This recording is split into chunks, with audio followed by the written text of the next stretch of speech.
จานได้บาทเอง ใช่มุ้ม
จะมาอัดทำไมตอนฉันพอดปี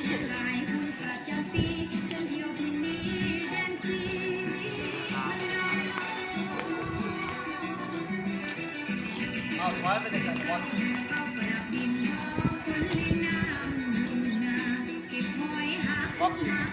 ถ้าไว้ไปก่อนไปก่อนแล้วก็พอโยกไปนั่นอะไรยังไงแล้วมันก็ต้องสอบเรื่องน้ำมันท่านมันท่าน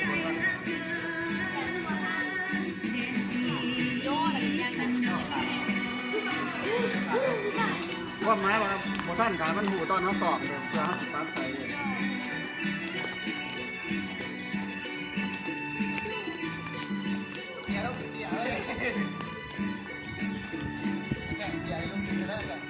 แล้วพวกมุ่นใจไม่ยิ่งที่ข้างหน้าพวกถ่ายก็เลยว่าใส่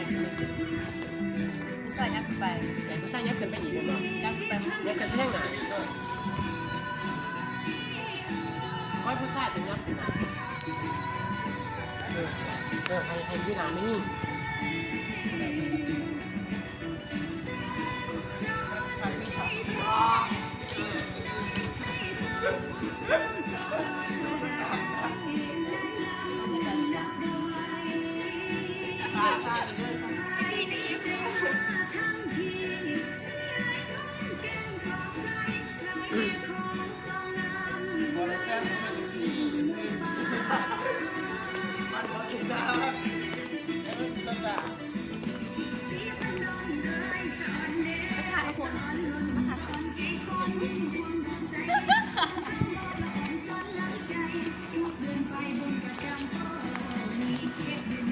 ลูกบ้องมีบ่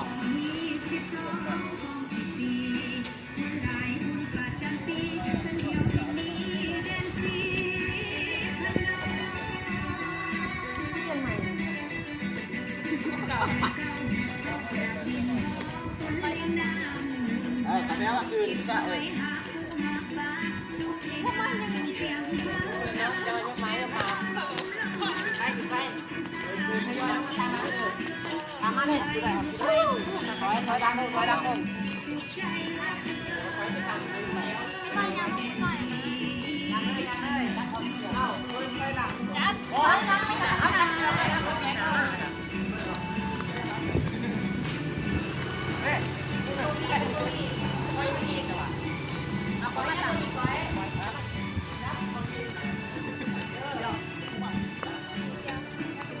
ใช่เก่งด้วยกัน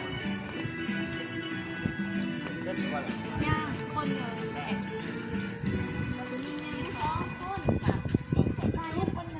ปาบที่หน้าปาบที่หน้าปาบโหดแล้ว